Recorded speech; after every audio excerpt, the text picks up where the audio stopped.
eu tive um bom mentor, acho que vale a pena até citá-lo. Vale sim. Meu primeiro mentor foi Marcelo Farias. Ele está aposentado.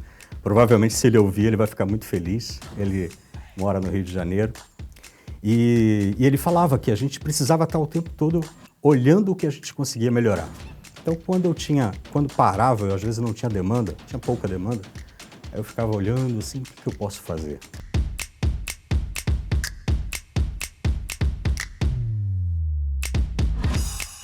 A jornada da Entrevista 50 CIOs continua a todo vapor. E eu tenho um bom carioca aqui para bater esse grande papo, né? Contando, na verdade, passagens de uma carreira vivida, de uma carreira legítima. 35 anos de história, né? Ou seja, conhecendo todas essas grandes fases da tecnologia, claro, desde a antiga até agora, sem dúvida alguma, uma conversa que vocês vão adorar. Pedro Neves, seja mais do que bem-vindo, obrigado por você estar aqui. Obrigado, Renato. Eu que agradeço, é uma honra estar aqui, é uma honra falar com você, eu agradeço o convite. Espero que a gente possa compartilhar aqui informações que sejam boas para quem ouvir, sejam para acrescentar na vida de quem participar aqui. É muito legal. E esse programa tem exatamente esse objetivo, né? Falar de histórias vividas, reais, que conectam com as pessoas que estão nos assistindo ou nos ouvindo, né? Sim. E a gente quer saber um pouquinho dessa sua trajetória. Pedro, você estava me dizendo, um carioca lá da Gema, né, que desenvolve uma carreira na área de tecnologia. Como que foi a sua infância, um pouquinho de família, Tá bom. como que foi no seu caso? Bom, primeiro que eu não sou da Gema, né? Eu sou da Clara. Eu nasci na Baixada Fluminense, nasci fora do centro do Rio de Janeiro. E não é para parecer, né? Ah, que triste. Não, mas eu nasci na Baixada, como aqui, mais afastado de São Paulo. Filho de um pedreiro pintor de parede e de uma mãe costureira e dona de casa. E que os pais não estudaram, não venceram nem o ensino médio, né? E meu pai achava assim, o valor é estudar. Então isso acho que ficou na cabeça, foi o primeiro grande valor incutido. Né? Hoje eu sou casado, primeiro quem é o Pedro, né? Eu sou casado com a Cláudia Neves, tenho 2 filhos. Um dos filhos já vai ser dentista esse ano, está se formando como dentista. O segundo filho tem 15 anos, está ainda no ensino médio, né? Mas para chegar até aqui tem uma longa história. É verdade. Então, lá no Rio de Janeiro, acho que o início do que eu posso compartilhar, o que marcou foi, eu preciso estudar. E meu primeiro trabalho foi numa padaria. Olha só. E essa história começou assim, né? Um dia minha mãe chegou para mim e falou assim, filho, acho que a gente vai ter que mudar você de escola. Era uma escola particular. Aí eu falei, mas por quê? Porque a gente acha que não vai conseguir, vai ter que ser uma outra. Eu falei, tudo bem, mãe, então a gente troca de escola. Eu estava no ensino médio, eu tinha 15 anos. Aí ela falou assim, mas tem uma alternativa. Qual alternativa? Você trabalhar. Eu falei, poxa, mas como é que eu vou arrumar um trabalho agora com 15 anos? Ela falou assim, eu já conversei com o seu Zé, da padaria, estava tudo armado já, né? E aí, rapidamente, ela conseguiu um empreguinho para mim e eu fui trabalhar numa padaria, foi minha primeira ocupação, né? Óbvio que isso, para a gente, cria senso de responsabilidade, de já entender o valor do ensino. Era tão importante que minha mãe falava, trabalhando você vai nos ajudar, né? E no colégio, eu fiz um colégio técnico, ensino médio, de eletrônica, técnico em eletrônica. E tinha um laboratório de informática. Eu passava pelo laboratório, via o CP500 da época. Sim. E aquilo me trouxe curiosidade, né? O que esses computadores que estão nascendo aqui? E eu já gostava de eletrônica, então o interesse pela tecnologia começou ali, né? De eu olhar para aquele laboratório e ficar curioso o que acontece aqui, né? Então acho que o início de carreira é marcado por trabalho, até antes um pouco do que uma grande maioria lá da época, curiosidade por uma outra área e chegar com a curiosidade a ingressar através daqueles cursinhos que apareciam à época, né? Tem uma bolsa de estudos aqui. Aí eu fiz um cursinho, o cursinho foi bom, de programação, linguagem. Fiz um segundo, no segundo eu fui bem, aí me chamaram para ser monitor, de monitor a um professor candidato ali, aquele instrutor, né? Sim. E dali foi o início dessa trajetória. Bem bem simples ainda, né? Com uma tecnologia ainda daqueles PCs iniciais que nem conectados eram em rede, mas foi o pontapé inicial ali no Rio de Janeiro. E são histórias maravilhosas, né, Pedro? Eu acho que essa riqueza que você nos traz, né, dizendo, poxa, eu estava no curso de eletrônica, mas a inquietude, né, eu olhava para o laboratório. Eu acho que a nossa geração, né, ela foi muito pautada em cima disso. Ninguém acordava de manhã ou tinha um pai dizendo, olha, você vai estudar tecnologia, você vai fazer coisas do futuro. Não, a gente ia se encontrando e ia se encantando, né? É verdade. Mas quando foi, Pedro, aquele momento que você falou assim, poxa, tecnologia é um negócio que eu quero seguir, parece que a minha definição como carreira, trabalho, se definiu. Que momento da sua vida se deu essa definição pela tecnologia? Acho que no primeiro estágio no Instituto Militar de Engenharia no Rio de Janeiro, eu já falei assim, isso aqui é sério, né? Não é brinquedo. Porque aí o contato com o mainframe, né? Já olhando um computador de maior porte, eu vi que aquilo era um futuro que estava se traçando, né? Do IME, o meu primeiro emprego como um analista iniciante foi na indústria naval. Então, o primeiro emprego já programando e entendendo que o que eu estava programando tinha utilidade para o negócio, né? Então, acho que essa passagem, né, por equipamentos maiores, essa passagem pelo primeiro emprego como analista, que deu aquele start assim, é por aqui, né? Eu gosto disso. Acho que desde aquele tempo, eu comecei a desenhar, eu não sabia bem que isso depois ia se aprimorar, mas comecei a desenhar um desejo de trazer coisas melhores através da tecnologia, sabe? Sim. Porque a gente construía coisas já no início e a gente percebia como isso era bom para aquele que recebia, né? O entregável, que era um programa. E a gente via como aquilo poderia ajudar. Naquela época, você estava tirando uma máquina de datilografar do ar. É verdade. Né? Você estava trazendo do offline para o online, dentro do mainframe. E você já conseguia perceber, isso tem valor, né? E esse entregar valor, eu não sabia usar esses termos, mas entregar valor, já conseguia perceber que o profissional de tecnologia conseguia fazer isso. Quando ainda iniciante, né, eu tive um bom mentor, acho que vale a pena até citá-lo. Vale sim. Meu primeiro mentor foi Marcelo Farias. Ele está aposentado. Provavelmente, se ele ouvir, ele vai ficar muito feliz. Ele mora no Rio de Janeiro. E ele falava que a gente precisava estar o tempo todo olhando o que a gente conseguia melhorar. Então, quando parava, eu às vezes não tinha demanda, tinha pouca demanda, aí eu ficava olhando assim, o que eu posso fazer? Então, eu criei um pequeno hobby, que era pegar programas dos outros e competir para ver se eu conseguia fazer com que o resultado fosse mais rápido e que o número de linhas de código fosse menor.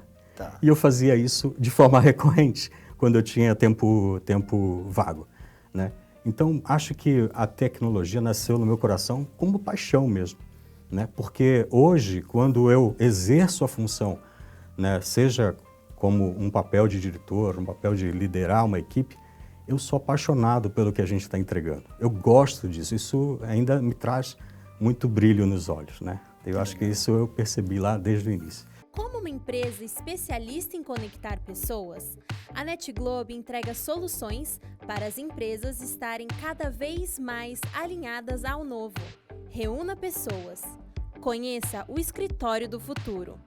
Pedro, para desenhar, né, uma trajetória dentro do mundo da tecnologia, um dos pontos que a gente sempre diz que é fundamental é a resiliência. Sim. Né? A gente trabalha num mundo muito dinâmico, muito rápido, né? E que a cada dia que passa está mais no core das empresas, né?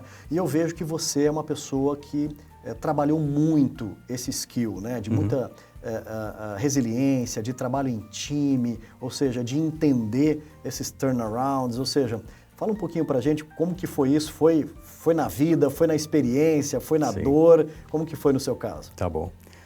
Eu vejo assim, toda essa gama de tecnologias que a gente vive hoje a gente fala muito de resiliência por conta da Covid, a gente fala muito de resiliência ligada à transformação digital que trouxe uma quantidade de tecnologias disruptivas, né, num tempo muito curto e você teve que se adaptar muito rapidamente. Mas quem é profissional de TI há algum tempo já teve que desenvolver essa capacidade de adaptação ao longo da carreira. Então, talvez como outros colegas, a gente viveu o mundo desconectado, nascendo conectado no mainframe. Depois descemos para uma plataforma média, como um iSeries, onde eu trabalhei. Depois passando por uma rede distribuída, nascendo a internet, né? A gente ainda trabalhou antes da internet, né? E depois desmaterializando os servidores e levando para a cloud, né? E a gente está vivendo agora num mundo pós-cloud, né? E a gente já falando de metaverso e tudo mais. Então, acho que a resiliência ela é criada com essa nossa capacidade de adaptação o tempo todo. E a minha oportunidade de ter isso testado não foi só com relação a essa variação na tecnologia, mas também experimentando alguns segmentos diferentes, né?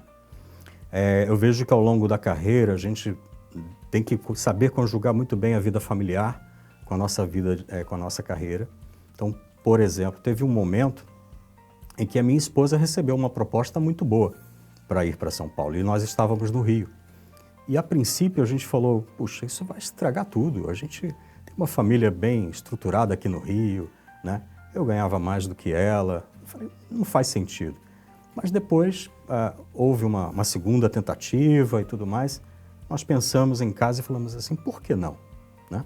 A oportunidade não é para mim, a oportunidade é para você, mas vamos então agora investir nesse momento na sua oportunidade. E nós migramos para São Paulo, ela vindo primeiro, ela era da área de tecnologia também, foi da Fininvest, foi do Unibanco, depois do Itaú, e nós viramos nossa família, né, toda para São Paulo, e isso nos fez olhar outras oportunidades. Eu migrei de uma empresa como contratante de TI, fui para uma consultoria. Na consultoria eu tive um leque de atuação muito maior, né? Geralmente em consultoria a gente experimenta muitos negócios num curto espaço de tempo, né? Então isso para mim foi um crescimento muito bom, também num curto espaço de tempo, e fez com que eu desenvolvesse mais essa resiliência, porque eu também combinei com essa capacidade de trocar, né, dentro da família. A Cláudia hoje, a minha esposa, ela até já interrompeu a carreira em TI, ela decidiu ficar com os meninos em casa, a escolha dela. Se ela voltar, ela vai ser um excelente profissional, ela é muito rápida, sou apaixonado por ela. Capítulo aqui.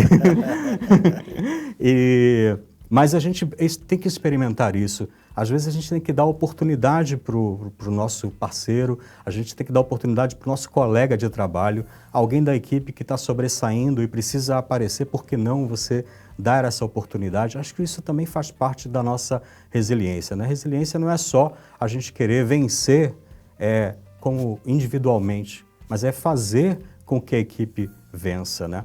Eu passei, por exemplo, dentro de uma empresa em que eu tive uma visita praticamente de 1 ano e meio, que foi lá no Porto de Santos. Voltar desta empresa para a Tegma, foi a Marimex, né, foi uma decisão em que, eu estou falando nos nomes aqui porque eu sei que isso é tranquilo, foi uma decisão em que eu sabia que a empresa naquele momento, sem mim, ela iria melhor. E a equipe que estava lá conseguiria conduzir, né, haveria uma sucessão tranquila. Então, aquele momento pedia que aquilo acontecesse. Perfeito. Então, às vezes, é melhor a gente não tentar livrar a nossa carreira, mas tentar livrar a empresa, o time. A nossa carreira é a consequência da reputação, do trabalho, daquilo que você faz ao longo do tempo, né? Pedro, uma das coisas de ter bastante experiência, né, ou brincar aqui, né, ir ficando velho ou com mais experiência ou com o cabelo branco, né, é a gente entender que nós temos uma missão, e uma missão muito importante, né, em sermos esses promotores, né, da carreira de tecnologia. Você começou na área de tecnologia quando a gente nem falava de TI, falava de outros nomes, outras perspectivas, né, mas hoje é uma carreira quista como a do futuro, e é realmente, e tudo mais. Então, a gente gosta sempre de deixar uma mensagem, né, para as novas gerações, né, que estão prospectando, estão iniciando as suas carreiras ou gostariam de estar em TI, né, e poder ouvir isso de uma pessoa que já está mais do que 35 anos dedicado a esse setor. Pedro, qual mensagem deixaríamos para esses profissionais, essas pessoas estão iniciando a sua carreira? Tá. Bom, primeiro, eu acho que a gente precisa ser empreendedor, mesmo que seja um intraempreendedor. Então, quando a gente está como um colaborador dentro de uma empresa, se a gente pensa como o dono, como é que o dono faria? A gente vai estar tentando sempre fazer o melhor e vai ser observado. E isso vai fazer sentido para a carreira. A carreira vai ser uma consequência. Então, acho que a gente desenvolver esse lado empreendedor é muito bom. Se um dia você estiver com a sua empresa, aí você pode desenvolver também aquele potencial como um empreendedor de fato. Mas dentro da empresa faz muita diferença quando você tem esse senso de dono, né? Eu sou dono, eu faria isso se fosse minha empresa. Eu acho que isso é muito importante, né? Um segundo aspecto, eu acho que a gente não precisa se preocupar tanto com os títulos, né? Eu sei que no início a gente até pensa e almeja em alguns títulos, mas eu tomava muito cuidado até quando estava na posição última, que era diretor. Eu falei assim, eu não sou diretor, né? Estou diretor por enquanto, né? Então, não leve em consideração os títulos, porque eles vão ser consequência ou não, né? E nem sempre são, que vai depender se a carreira for em Y. Às vezes se apaixona pelo técnico, vai ser um DIP, Tech, né? E então, deixe os títulos de lado. Eles podem vir, podem não vir. Então, se você for empreendedor, se você gostar de ser inquieto, de aprender o tempo todo, e você não levar em consideração que o título, né, faz pouca diferença, eu acho que a gente tem uma formulinha aí que vai dar certo. Muito legal. Né? Pedro Neves, que bate-papo gostoso, conhecendo um pouquinho mais da sua história, né, lá da Clara, do Rio de Janeiro, como você comentou, né, ou seja, com muita coragem, com família, né, vindo e desenvolver uma carreira tão bacana. Te agradeço pela grande contribuição, meu muito obrigado. Obrigado. Eu que agradeço. Um prazer, valeu.